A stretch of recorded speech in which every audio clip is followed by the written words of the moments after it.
Vámonos entonces. Pues justamente aquí está lloviendo, así que justamente en una noche lluviosa entramos a Génesis 6 al 11, el diluvio, y como título le puse el diluvio y el pacto con Noé.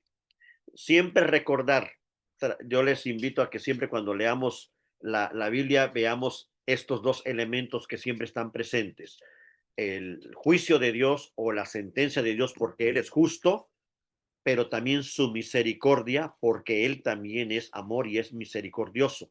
Siempre van las dos de la mano, nunca Dios no es más justo que misericordioso y más misericordioso que justo. Es tanto justo por su santidad como misericordioso por su amor. Si solo le ponía el diluvio, va a parecer que solo estoy enfocando la parte de el castigo de Dios a esta primera generación.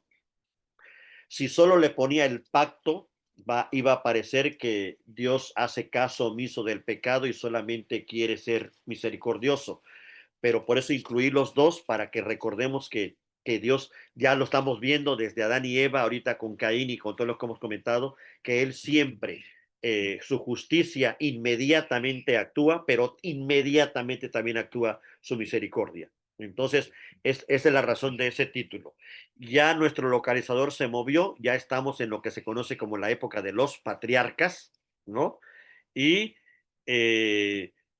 quiero incluir algo eh, en este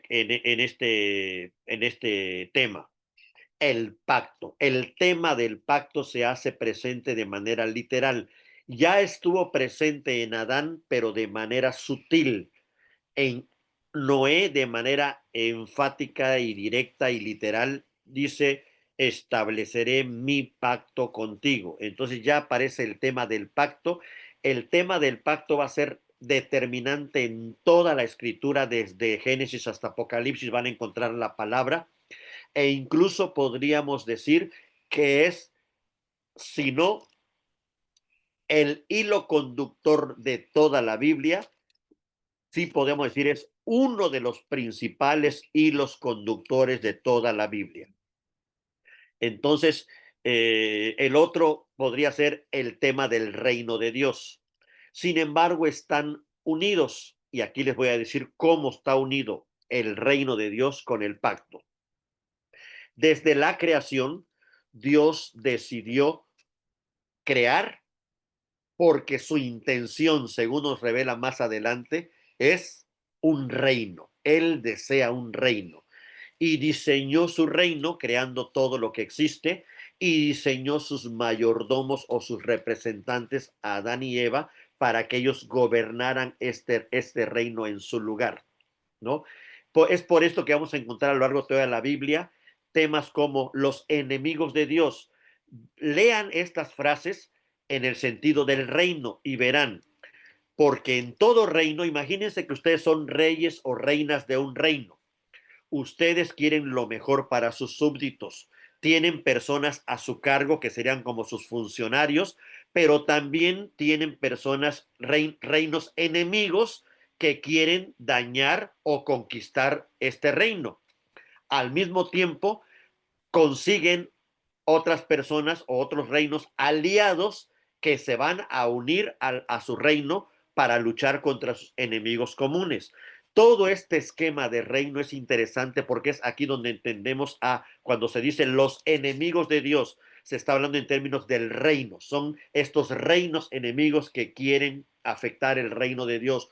¿Y en qué momento entra el tema del pacto? Les digo, Dios desea un reino, así lo diseñó todo, y la manera en cómo Él gobierna su reino es por medio de pactos. Pero los pactos, esta palabrita, Él pudo haber gobernado su reino de manera tiránica, haciendo lo que Él quiera, como quiera, porque al final de cuentas no solo es su reino, sino su creador. Pero Él prefiere establecer pactos en vez de solamente gobernar y ya lo quieran o no lo quieran. ¿Qué significa esta palabra pacto?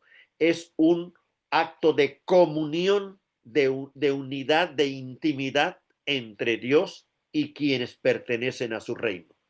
Y es por esto que no es un contrato.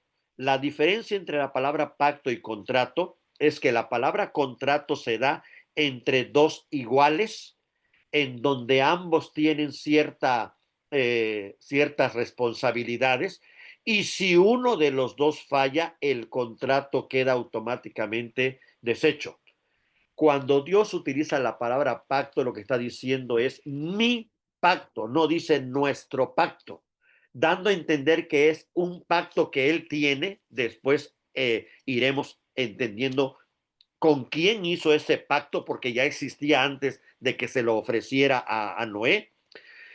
Les adelanto, Él hizo un pacto con su Hijo Jesucristo desde la eternidad, y se los adelanto porque el Nuevo Testamento no los aclara. Entonces, el pacto que Dios establece con Noé es el pacto que Dios tiene en la eternidad con su Hijo, de tal manera que ese pacto es inalterable, y se lo ofrece a Noé para que él viva dentro de ese pacto.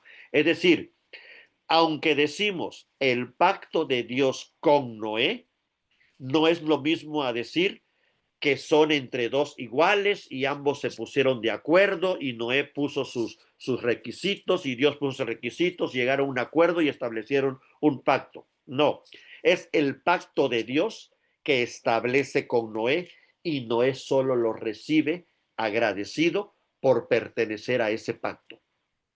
Es por esto que en varias ocasiones la Biblia va a decir, estableceré mi pacto contigo. No le dice, Noé, vamos a ponernos de acuerdo para hacer un pacto, sino solamente dice, estableceré, con un verbo que da a entender que solamente lo va a hacer oficial con Noé, y no es que lo va apenas a elaborar ese pacto con Noé. Espero haberme dado a entender, pero lo vamos a ver tanto en Noé como en Abraham, como en Moisés, como en David, cómo Dios establece su pacto con ellos, pero es un pacto eterno. A esto es lo que conocemos como el pacto de gracia. Y es por esto que la primera frase que vamos a anotar aquí de Génesis 6 en adelante es, halló gracia Noé ante los ojos de Dios. Esta palabrita, acuérdense que significa que es recibir un favor de Dios aunque no lo merezcamos. Es decir, no halló gracia Noé ante los ojos de Dios porque Noé era bueno, sino que Noé halló gracia ante los ojos de Dios porque Dios quiso brindarle su gracia, su favor, y Noé respondió a ese acto de Dios, de su gracia, obedeciéndolo. Si se dan cuenta, la frase de que Noé halló gracia delante de Dios es antes de que Noé empiece a construir el arca. Una vez más confirmamos que la obediencia, es decir, las obras, son consecuencia de la gracia y no al revés. Noé recibió gracia primero de parte de Dios, y por haber hallado gracia es que escucha a Dios, lo obedece y empieza a elaborar con detalle todo lo que Dios le dio. Entonces, el nuevo elemento que vamos a ir considerando a la par de todo esto es el tema del pacto. Vuelvo a repetir, Dios quiere un reino. ¿Cómo administra Dios este reino? Por medio de pactos. Y va a ser muy importante darle seguimiento, porque justamente los creyentes estamos bajo este reino gracias al nuevo pacto en Jesucristo, que después iremos desmenuzando más todo este tema. En cuanto a la parte, digamos, histórica bíblica, se le conoce a esta época de Génesis 1 al 11, o sea, hoy concluiríamos con lo que se conoce como la historia primigenia, lo que sucedió antes de que se iniciara propiamente el pueblo. Recuerden que el pueblo de Dios inició con Abraham. Abraham es el primer personaje que se menciona en Génesis 12, que Dios saca de un pueblo, de una nación, para formar una nación completamente nueva que no existía. Los dos pactos anteriores a Abraham se conocen como pactos universales, es decir, el pacto que Dios estableció con Adán, el pacto que Dios estableció con Noé, afectaron no solamente a toda la humanidad, sino a toda la creación. En cambio, los pactos que posteriormente Dios va a hacer con Abraham, Moisés y David Esos son pactos nacionales. Solo aplicaban directamente a la nación de Israel. Pero uniendo ambos, uniendo los dos del principio que son universales, con los tres después que son los nacionales, Cristo viene a hacer el cumplimiento total de todos esos 5 pactos. Es por esto que la redención en Cristo es tanto universal como de un pueblo. No solamente redime un pueblo, sino también dice que es de toda lengua, tribu y nación. Ya iremos analizando todo esto a detalle. Le estoy dando así como un preámbulo de todo lo que vamos a ir encontrando en la Biblia, pero es a partir del reino de Dios y porque Dios administra todo por medio de pactos. Y entonces, cuando viene la ley en tiempos de Moisés, la ley dada a Moisés, los 10 mandamientos conocidos y todo lo demás, es la ley del pacto. Es decir, por escrito se les dice al pueblo cómo deben de vivir para que estén bajo el pacto de Dios que Dios estableció. Entonces, por eso esa ley Dios mismo la da para recordar que es su pacto, no un acuerdo de Israel a ver qué quieres cumplir y qué no. ¿Ves? Vamos a ir entrando más en detalle, solo que quería yo recordarlo o enfatizarlo por la importancia que tiene a partir de ahorita de con Noé. Pues como habíamos dicho, ¿no? Génesis 1 y 2, pues fue el huerto, luego vimos la expulsión del huerto, en Génesis 3 al 5, pues vemos que mueven cada vez más al oriente y los de Caín se mueven todavía más al oriente y curiosamente va dando esta región que se va a ir formando ya ahorita en Génesis 6 y ya nos encontramos en Génesis 6 al 11. Espero irme rápido, no voy a hacer como el lunes pasado, de irme versículo por versículo porque no terminaríamos, pero vamos a hacer lo que se conoce como 5 diferentes tipos de análisis. Cuando entramos a la Biblia, tenemos que tener claro de qué estamos buscando, realmente qué es, cuál es la idea de entrarle al texto. Hay 5 maneras, las 5 válidas, incluso las 5 complementarias. Hay más, pero creo que con estas van a ser importantes que si las seguimos durante todo nuestro trayecto de recorrido en la Biblia, va a ser interesante para cada uno. La primera es el análisis literario. ¿Qué significa? Necesitamos saber qué tipo de texto o cómo fue escrito este texto. No es lo mismo leer una narrativa, que leer una poesía, que leer una carta, que leer un... Entonces tenemos que identificar primero el tipo de texto que ya comentamos que lo que estamos leyendo es narrativa teológica. Entonces, para diferenciarlo de cualquier otro tipo de narrativa o pensar que es, perdón, historia narrativa teológica puede ser su nombre completo, pero difiere de lo que es una historia narrativa científica de la actualidad. Ya hablamos del por qué. Las dos son buenas, las dos son importantes, la visión es lo que cambia, desde dónde se está viendo la historia. Y el análisis literario también nos ayuda a entender qué recursos literarios se usan en el texto para identificarlos. Si hay una metáfora, si hay una hipérbole, si hay... ¿Por qué? Para no tomar frases que son metáforas literales o para no tomar frases que son literales como poéticas, ¿no? Es por eso tan importante hacer un análisis literario del texto. Segundo, el análisis exegético. Aquí es qué dice el texto en su contexto original, es decir, qué dijo el texto a los que por primera vez escucharon el texto, qué quería decirles en ese momento. A ellos tenemos que hacer lo posible por intentar entender el texto en su contexto original. Pensar en Moisés, en el pueblo o en esta época para ver cuando ellos recibieron este texto, cómo lo entendieron. Obviamente no es sencillo esto que estamos diciendo, por eso necesitamos ayudarnos todos mutuamente, pero vamos a intentarlo. El tercer tipo de análisis es el teológico, es decir, Dios, ¿qué doctrinas quiere enseñarnos en este texto? Hay algo que Dios nos quiere enseñar aquí, independientemente de la narración. Dentro de la narración hay conceptos claves, doctrinas claves que Dios quiere que las tengamos presentes para ir construyendo nuestro núcleo duro de la fe. Luego viene el análisis pastoral, esto es, ¿Qué implica este texto para la vida de la iglesia y para el creyente hoy? Es cuando ya traemos el texto a nuestra actualidad.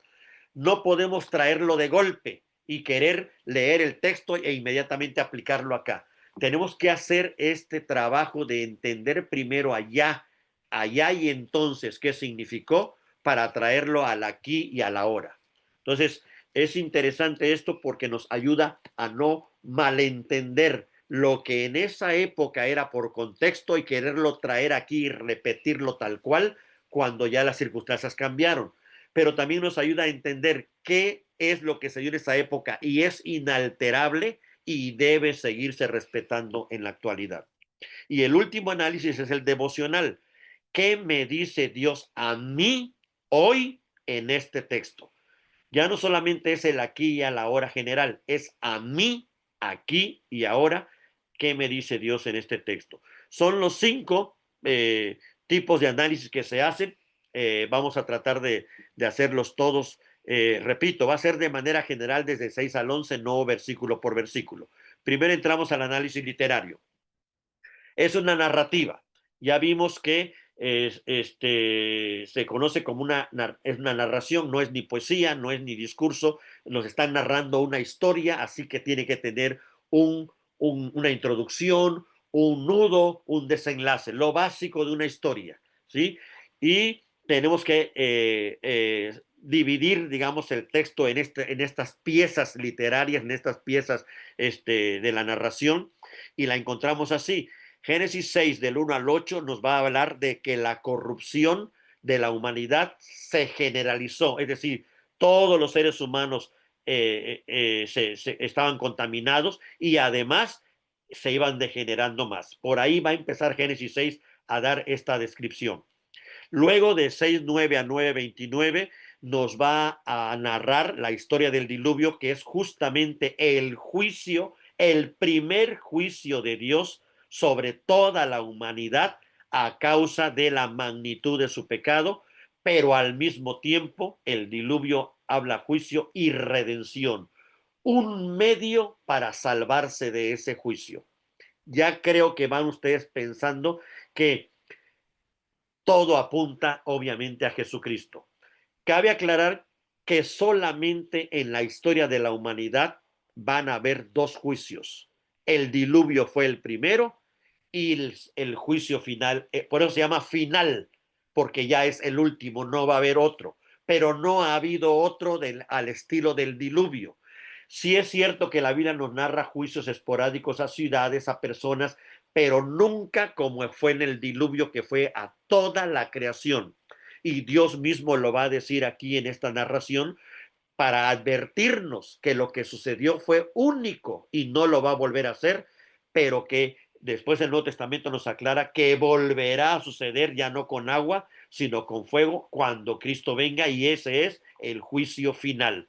Entonces, va a terminar la narración no con juicio, igual que como hace Apocalipsis, sino va a terminar con un cielo nuevo y una tierra nueva. Vean la relación que hay. En Génesis es Noé, arcoíris, nueva creación, las aguas bajan y todo lo demás. Y Apocalipsis tampoco termina con el juicio, también termina con cielo nuevo y tierra nueva. Aquí ya vemos ciertos modelos que Dios usa para narrar la historia desde su óptica, y da a entender que su juicio viene, sí, pero dentro de su juicio hay misericordia de los que quieran usar el medio que él da para salvar, el arca. Ya sabemos que el arca de Noé es un tipo o una sombra o un prototipo de Cristo. ¿Por qué? Porque solamente había un medio de salvación, el arca, no había otro para toda la humanidad, de acuerdo a la narración. De igual manera, para el siguiente juicio, que es el último, solamente hay un medio, no hay otro para toda la humanidad, y es Cristo. Génesis 10 a 11 nos va a narrar de cómo se dispersaron las naciones y cómo llega otra vez una eh, de las podemos decir, las historias más conocidas, que es la historia de Babel, cómo a pesar de una nueva oportunidad, el corazón humano sigue manchado o sigue contaminado.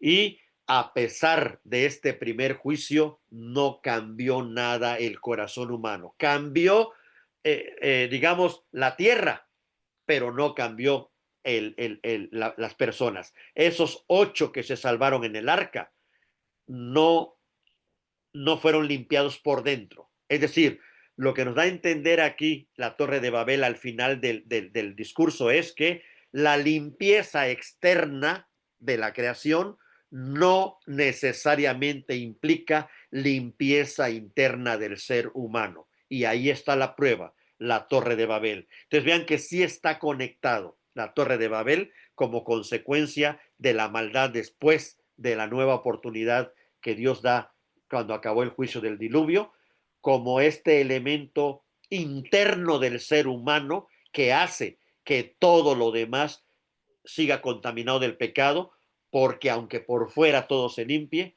por dentro es donde el ser humano tiene el problema. Eh, ya hemos comentado que es una narración histórica y quiero comentar algo también interesante. Hay algo que utiliza mucho el Antiguo Testamento que se llaman los quiasmos. ¿Qué es un quiasmo? Es una palabra rara, pero se las voy a comentar rapidito. Un quiasmo es una manera de escribir que vean aquí en la parte de abajo. Empieza una narración con un tema, luego sigue una segunda narración con otro tema, llega a un tercer punto de la misma narración, pero entra a un tema que va a ser el central de toda la narración. Y una vez que lleguen al centro de la narración, la misma narración se va a mover regresando al tema anterior B y luego al tema anterior A. Es como si fuera ir entrando y en el centro queda el tema central y luego va saliendo, pero tocando los mismos temas con los que entró al principio. Para que quede más clara esta idea del quiasmo, que es la manera más frecuente con la que la Biblia narra, aquí está todos Génesis 6, del 6 hasta el 9:29.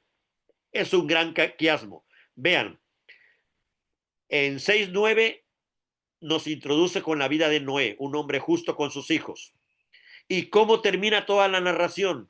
También con Noé y sus hijos en el episodio final, donde sus hijos se dispersan por toda la tierra. La segunda parte de la narración nos habla de la corrupción del mundo y el mandato que se le da a Noé de construir el arca. En la salida, a Noé se le da una bendición, contrario a la corrupción de acá arriba, y se le da otro mandato a Noé, pero que va con un pacto. Entonces, aquí están unidas estas dos secciones por el tema de el mandato, uno a partir de la corrupción y otro a partir de la bendición. Luego entramos más y vemos que en el 7 se nos habla de la entrada al arca, cómo entraron al arca y la promesa de un juicio. Y en la salida nos hablan justamente de cómo salieron del arca y el sacrificio de Noé. Cuando arriba entraron al arca, Dios promete que habrá un diluvio. Cuando salen del arca, el sacrificio de Noé, digamos que aplaca. Un sacrificio siempre es un sacrificio de propiciación, que es propiciar que la ira de Dios es aplacada, es calmada gracias a este sacrificio. Después entra más en la narración y tenemos el diluvio sobre la tierra. Y a la salida de la narración se nos habla de la disminución de ese diluvio y la tierra seca. ¿Qué quedó en el mero centro? Una frase que es la central de todo lo que el texto quiere narrarnos. Dios se acordó de Noé. Ese es el punto central de la gracia de Dios.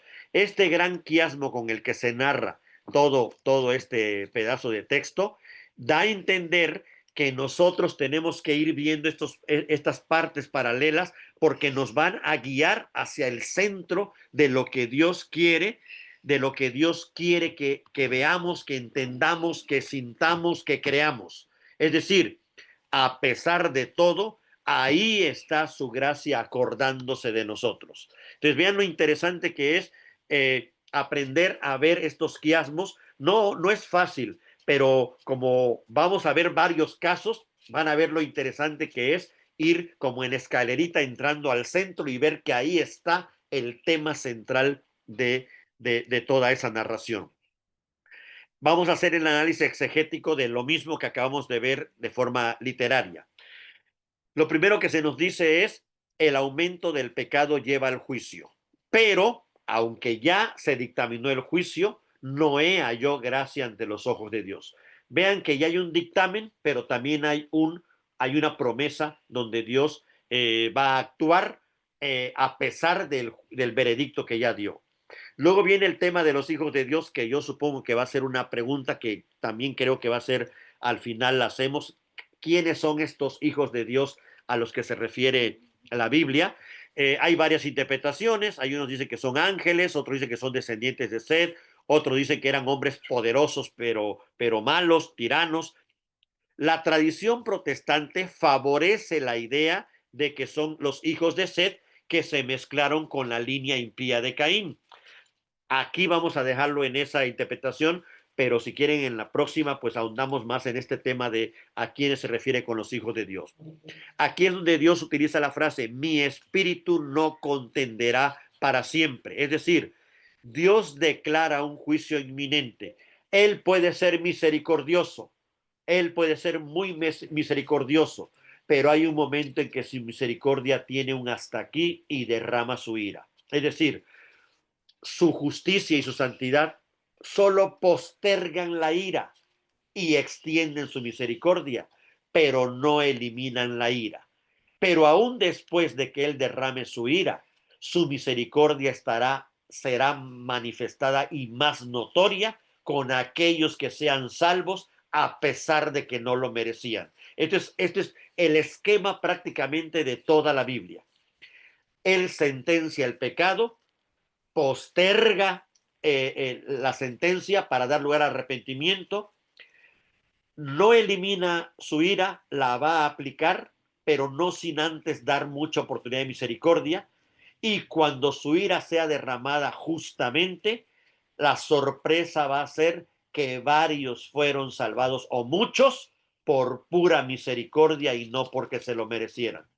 Va a ser la glorificación total de su justicia manifestada en su ira, pero la glorificación total de su amor manifestado en su gracia y en su misericordia.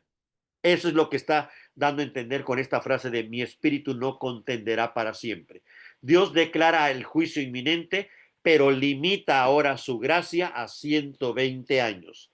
¿Sí? Antes tenía que contender con personas que vivían muchos años, y si eran enemigos de él y contendían contra Dios, pero ahora dice solo serán de 120 años. Luego viene el tema de los Nefilim, también muy famosos hoy en las redes, el tema de los gigantes. ¿Quiénes eran estos Nefilim? Hombres violentos, famosos, fruto de una humanidad entregada al orgullo y la violencia, y lo dejamos para después de hijos de quiénes eran. Si creemos que se mezcló la línea de Seth con la de Caín, entonces eran una combinación de creyentes con no creyentes que surgieron una generación peor que las anteriores. Si creemos que eran que si ángeles que se relacionaron con mujeres, pues estamos hablando de estos gigantes que tenían poderes sobrenaturales y al mismo tiempo poderes naturales. Eso lo definiremos después. Por ahorita solamente queremos analizar que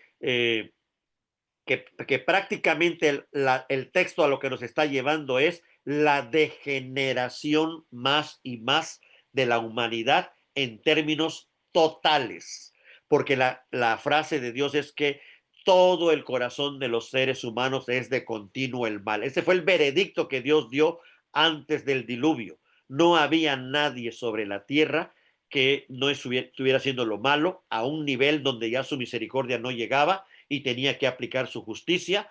Y no solamente eso, sino su corazón era de continuo el mal, ni siquiera reposaban para hacer el mal. ¿Qué es el diluvio entonces? Es el primer juicio de Dios sobre toda la humanidad. Por si habían minimizado el diluvio a una historieta ahí chistosa y bonita y de arcoíris en un momento del inicio de la humanidad, teológicamente y exegéticamente no es cualquier cosa, es el primer juicio por el pecado que Dios hace sobre toda la creación a causa de la magnitud del pecado humano sobre la tierra. Y entonces es un juicio cósmico, afecta a toda la creación. Sin embargo, notamos que justo con esto viene que Noé halló gracia y esta frase nos muestra el orden en que Dios salva. Primero es su gracia y luego viene nuestra obediencia y no al revés. Él no nos salva porque seamos buenos, sino nos salva para que seamos buenos, para que podamos ser buenos. Otro detalle interesante que vemos es que Dios le comunica a Noé de manera detallada y precisa las dimensiones del arca. Es decir, no iba Noé a construir lo que a él se le ocurriera. No era un asunto de inventiva o ingenio humano. Era un asunto de vida o muerte por el juicio de Dios y Dios mismo provee los requisitos para esa arca de salvación. Esto nos da a entender, si lo vemos más hacia adelante, que es Dios quien define el qué, el cómo, el cuándo, el por qué y las dimensiones totales de la salvación y no es el hombre quien lo hace. ¿Qué hizo Noé? Solo obedeció al pie de la letra, tanto los materiales como las formas, como el tamaño, como eso es lo que el texto nos quiere dar a entender. Quizás para muchos hoy sea difícil verlo tan literal, en el sentido, no creo que en un arca de tanto por tanto entraran tantos animales y demás. Vuelvo a enfatizar, creo que no es el enfoque del texto. El enfoque nos está diciendo, esto sucedió de verdad y lo que quieren decir todas las dimensiones es que Dios especificó a detalle cómo quería que se hiciera el arca, porque era un arca que determinaba la salvación completa y total de quienes habían hallado gracia delante de él. Aquí podemos notar algo interesante. Es salvado Noé, su esposa y sus 3 hijos con sus esposas, pero no porque sean buenos, como veremos cuando salen del arca, que varios cayeron, varios pecaron. Entonces, podemos una vez más insistir en este punto. La gracia de Dios no se basa en qué tan buenos seamos, sino nadie sería salvo. La gracia de Dios se basa en su amor, en su pura gracia, que Él desea otorgarnos ese favor inmerecido para rescatarnos a pesar de lo que somos. Pero una vez que nos rescata, Él promete limpiarnos, purificarnos y hacernos hijos suyos para que cada vez recuperemos la imagen que perdimos en el Edén. Entonces el arca es un tipo de Cristo, así tal cual. Aquí ya ven Noé y sus hijos una sombra, un anuncio de la forma en que Dios salva a la humanidad. Él es el que decide todo acerca de este medio de salvación y lo único que le toca al ser humano que cree es obedecer. Es lo único que tiene que hacer. Y entonces el arca como tipo de Cristo es la única vía de salvación provista por Dios. No hay otra. Y aquí viene el tema del pacto de Dios con Noé. Primero, es un pacto unilateral. Dios lo establece con Noé. No fue un acuerdo de dos, es que es el pacto de Dios que lo establece con él. Es como si, lo voy a poner de otra manera, es como si yo le encargara algo a mi sobrino que es mío. No es de los dos, sino a él se lo encargo y quiero que él lo tenga y quiero que él lo lleve, pero es mío, pero quise por gracia dárselo a él para que él lo posea. Entonces, es justamente, es un pacto que es de Dios, pero quiere establecerlo con Noé. Y este pacto se conoce como el pacto de estabilidad o pacto de la gracia común. Dios promete con este pacto, no porque los seres humanos lo merezcamos, ni porque Noé lo mereciera. Dios promete en este pacto que mantendrá a la creación y no la volverá a destruir universalmente. Vuelvo a aclarar, no volverá a destruir a la creación universalmente y que la siembra y la sementera y el frío y el calor y las estaciones continuarán hasta que se cumpla el tiempo de su misericordia. Es decir, que gracias a este pacto con Noé, es que la creación continúa haciendo las tareas que Dios le encomendó y la creación, a pesar del pecado humano, continúa creciendo, desarrollándose, dando fruto y todas las leyes que Dios le puso desde el principio, no solamente porque Dios le puso las leyes, sino porque aquí entra otro elemento. Dios vigila día y noche que cada parte de la creación cumpla su tarea. Dios no es un relojero que le echó cuerdas al mundo y lo echó a andar y nos vemos hasta el final. Dios le puso leyes, pero la palabra providencia significa que vigila que continuamente esas leyes se cumplan. Por eso podemos decir, Dios hace salir el sol todos los días. Dios mandó la lluvia hoy. Dios hizo, o sea, no fue por la mera ley de la naturaleza, es porque Dios no solamente le puso leyes, sino Él hace que suceda cada cosa en la creación. Todo esto es gracias a este pacto con Noé, en donde toda la creación continuará haciendo esto en tanto el plan de Dios se cumpla.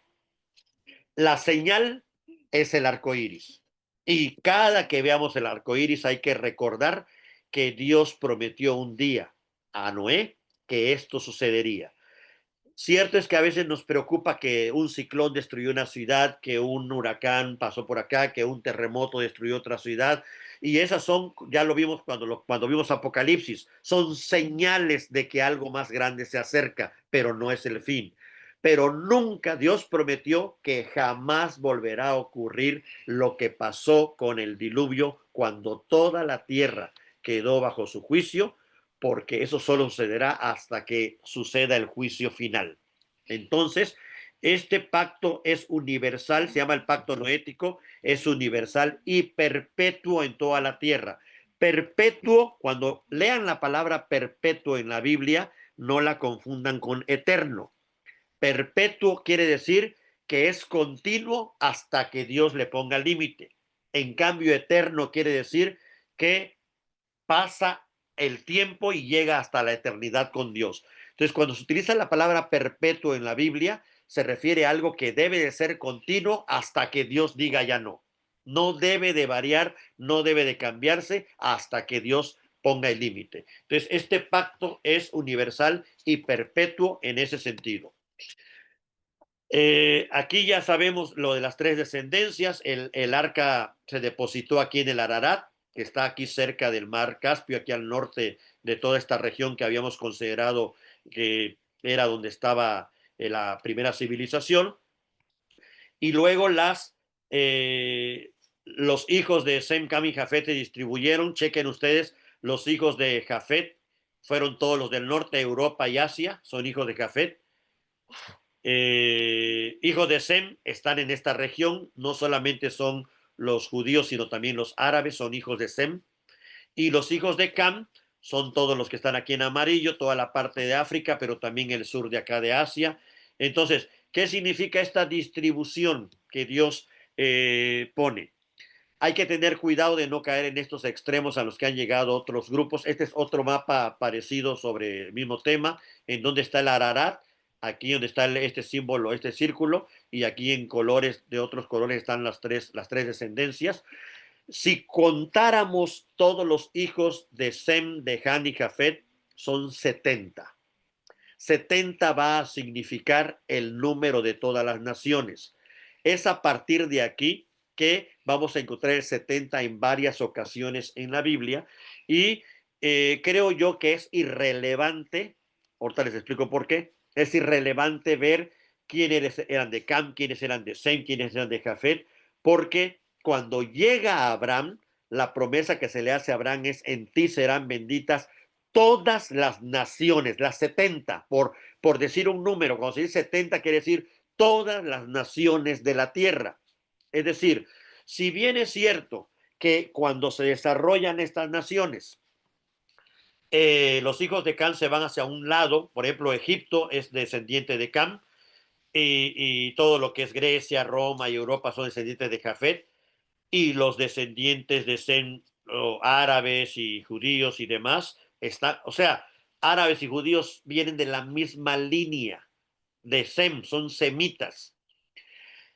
Entonces, esto Dios lo hace solamente a manera de que se cumpla su mandato cultural de distribuirse por toda la tierra. No hay un afán de separar los buenos de los malos, no hay un afán de querer distinguir los blancos de los negros, como muchos han querido enfatizar. No, solamente es esta dispersión era para mantener su ley de fructificad, multiplicados, llenad la tierra y sojuzgadla. Va en ese sentido, no en otro sentido. Y lo vamos a ver porque precisamente es en la línea de los semitas, los que fueron vendidos, donde están los de la Torre de Babel, para que vean que no es tan como, como como ellos son los buenos, siempre se portaron bien. No, pero sí da a entender que al haber bendecido Noé a Sem por medio de Dios, de la línea de Sem vendría la descendencia que aplastaría a la simiente de la serpiente. Recuerden que todo surgió ahí. Ahí es el punto de inicio de toda la narrativa. Entonces, en ese sentido es bendito Sem, en que de su descendencia es que vendría Cristo y como se va a ir desarrollando más adelante. Esta tabla de las naciones que son 70, pues 70 viene a ser también un número simbólico de totalidad que da a entender las 70 naciones de todo el género humano con la cual se inicia todo después de Noé. Y por eso vamos a encontrar muchas veces, acuérdense que los discípulos de Jesús, ¿cuántos eran? Con él, junto a él iban 3, pero eran 12, pero andaban 70. Es como si ya con Jesucristo nos estuvieran diciendo los 3 íntimos, los 12 que simbolizan a Israel y los 70 que simbolizan a todas las naciones. Entonces vamos a ver este simbolismo muy interesante, pero que surge aquí justamente de la dispersión de los hijos, de los 3 hijos de Noé.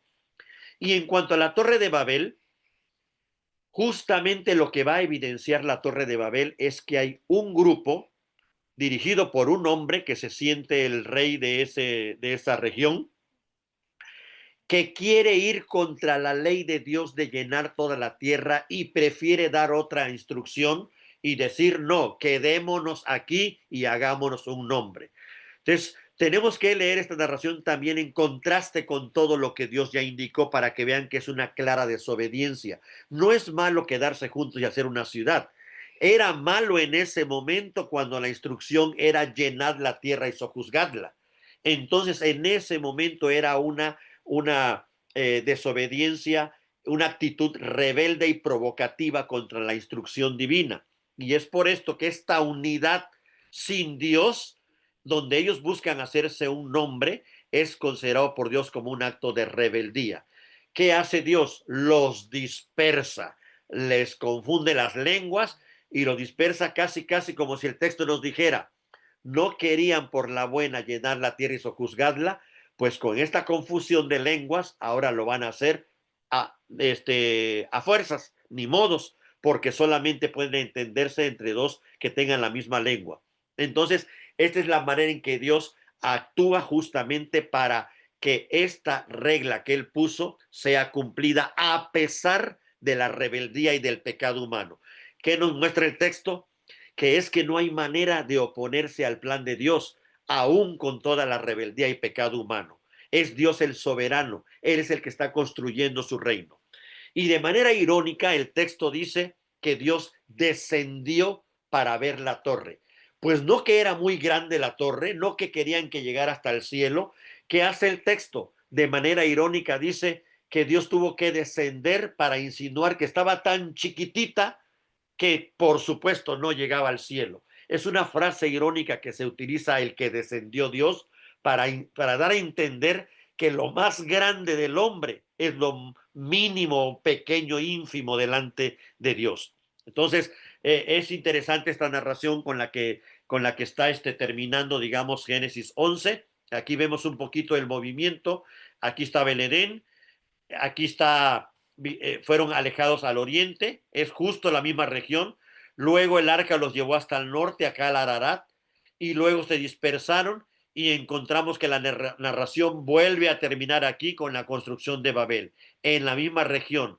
Y en Génesis 12, que veremos primero Dios el próximo lunes, sale de aquí, de Ur de los Caldeos, que es la misma región, Abraham, para ir y regresar aquí a la tierra prometida, que es como si estuviera regresando al Edén.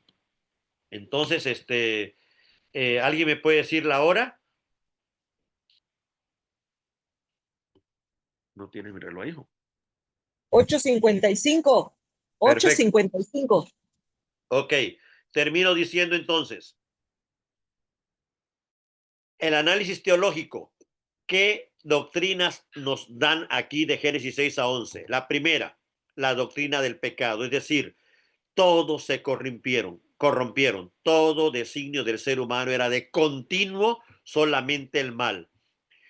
El, el pecado no solamente afecta la moral del ser humano, afecta todo su ser, todas las estructuras sociales, todas las culturas y todas las políticas. A eso se llama Babel. Babel significa literalmente confusión. El ser humano fracturado, roto, distorsionado, confundido, porque el pecado está afectando todo. Pero ¿qué otra doctrina vemos aquí? La gracia soberana de Dios. Dios no salva por méritos y no solo lo encontramos en el Nuevo Testamento como muchos pensaban que solamente está hasta el Nuevo Testamento la gracia de Dios. No, desde aquí vemos la gracia de Dios salvando a 8 personas por gracia, no por méritos. ¿Qué otro tema teológico vemos aquí? El juicio siempre va con la misericordia. Dios no ignora el pecado, pero siempre cuando emite su sentencia de juicio, inmediatamente aplica un medio de restauración por parte de su misericordia. Siempre va a dar un medio de salvación. ¿Qué otro elemento teológico hay aquí? El pacto, que ya iremos ahondando más en él, el pacto de gracia. Por eso se llama pacto de gracia. El pacto de gracia no inició en el Nuevo Testamento, inició saliendo del Edén cuando Dios le dijo, en tu simiente, la simiente de la mujer herirá en la cabeza a la simiente de la serpiente. Esa gran promesa, ahí da inicio el pacto de gracia. ¿Qué otro tema? Pues obviamente la soberanía de Dios. Dios decreta, ejecuta y controla cada evento y aún a pesar del pecado humano, Él sigue dirigiendo su creación hacia un punto final y la consumación de su reino, donde su Hijo es el Rey de cielos y tierra y donde está Él mismo se está construyendo un pueblo de reyes y sacerdotes para sí mismo. No me voy a detener en esto, si quieren después vemos este tema de la tipología. Solamente quiero mencionar que cuando hablamos de tipología en la Biblia son ciertas sombras que anuncian algo que va a ser cumplido en Cristo. Aquí les dejo este cuadro para que ustedes ya lo revisen con detenimiento. Por ejemplo, Adán era un tipo de Cristo, porque Adán fue la sombra de la imagen de Dios en la primera creación, pero Cristo es el cumplimiento pleno de la imagen de Dios, la nueva creación. Y así sucesivamente aquí pueden encontrar, porque también vamos a ir viendo muchos tipos tipos de Cristo en esta tipología. ¿Cuál es el análisis pastoral que tenemos en este texto? La condición humana. Aquí, aun cuando hayamos avanzado en ciencia y en tecnología, el ser humano necesita redención y el único que puede proveer el medio correcto, completo y exacto de cómo ser redimidos es Dios. Y ya lo hizo a través de su Hijo Jesucristo. No hay otro medio para librarnos de este segundo y último juicio, que es el arca, que es Jesucristo. El pacto con Noé nos recuerda hoy pastoralmente que Dios mantiene un orden de la creación a pesar de nuestro pecado y que todo lo que hoy vemos a nuestro alrededor Dios lo sigue manteniendo gracias a ese pacto, pero nosotros esperamos una creación totalmente renovada, no al mismo estilo de la de Noé. sino algo totalmente nuevo, liberado del pecado totalmente. Pero también nos enseña el pacto con Noé que se puede ser fiel a pesar de vivir en medio de la corrupción. Esa es la enseñanza que nos está dejando este texto. Noé caminó con Dios cuando todos hacían lo malo. Él fue fiel a Dios y lo obedeció a pesar de vivir en un mundo hostil, que incluso hasta se burlaban. ¿Qué nos enseña la historia de Babel? Nos recuerda que la autosuficiencia no es la forma correcta de vivir delante de Dios. El hombre tiene que recordar no solamente que no puede hacer nada solo, sino que fue creado a la imagen de Dios y solo en la medida en que refleje esa imagen es que el hombre encontrará su plenitud. Babel es un llamado a desconfiar de la autosuficiencia colectiva o tecnológica donde Dios no está inmerso. Es decir, por eso somos llamados a redimir todo lo tecnológico y todo lo que ha creado el hombre, porque ellos lo han hecho sin Dios. Nosotros vamos a darle el sentido correcto a todo eso que se ha inventado y creado por el ser humano, pero mostrándoles que todo eso debe también glorificar a Dios. Hoy la iglesia enfrenta versiones modernas de Babel, tanto ideologías como tecnología y demás, que se idolatran como si con ellas el mundo se fuera a salvar. Sin embargo, aquí se nos recuerda que la única manera de salvación plena de este juicio que viene es Jesucristo. Y por otro lado, nos enseña también que tenemos que aprender a identificar el pecado y enseñar a las siguientes generaciones, a los niños, a los adolescentes, qué es lo que Dios ve bien y qué es lo que Dios ve mal, para que no inventemos nosotros nuestra propia manera de entenderlo, sino que nos guiemos, pero que tampoco caigamos en el extremo de querer ser más perfectos que Dios y ponerle más cosas o menos cosas, ¿no? Aquí es donde tenemos que buscar este justo medio que Dios nos revela acerca del bien y del mal.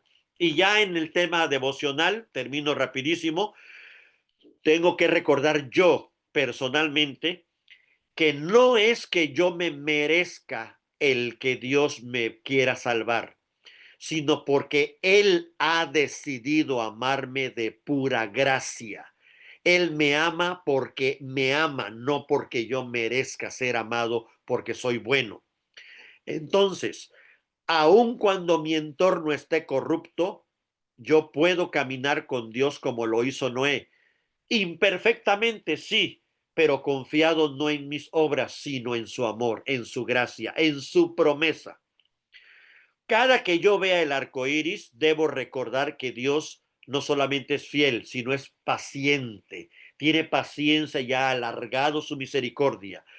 Pero incluso cuando el corazón humano sigue siendo malo, no debe olvidar que el arco iris también es señal de que Él ha estabilizado la creación, pero también fue colocado después de un juicio. Entonces, tanto me debo de recordar de que Él es paciente y fiel, como debo de recordar que ha postergado su ira, pero no la ha quitado. Está presente para aquellos que no quieran recibir su regalo o su forma de salvación, el arca que Él envió. El juicio es seguro, pero hay refugio. El arca hoy es Cristo y debemos estar seguros si estamos en Cristo, no en nuestras propias fuerzas. Ni siquiera confiemos en nuestra propia fe. Aguas con idolatrar nuestra fe. Nosotros no creemos en nuestra fe, creemos en Cristo. Hoy mi fe puede estar débil, hoy mi fe puede estar pequeña, mañana puede estar grande, pero no confío en mi fe. Mi fe no es mi fe no está en lo que creo, está en quién creo. Ahí es donde está mi fe. Una vez le decía yo, no importa que tú seas miedoso y quieras atravesar un puente, lo importante es que ese puente sea seguro. Si ese puente es Cristo, no importa que pases arrastrado, pero es seguro y llegarás al otro lado. Entonces no depende de tu fe, sino del puente que es Cristo. Y por otro lado, mi llamado no es construir una torre, sino depender de Dios y llenar toda la tierra con su gloria, redimir toda la creación, no aislarme en la iglesia como si ahí fuera lo único que Dios quiere de mí. Él quiere también que redimamos nuestro trabajo, las ciencias, el arte, la tecnología, todo lo que nos rodea para la gloria de Dios. Hasta aquí la charla.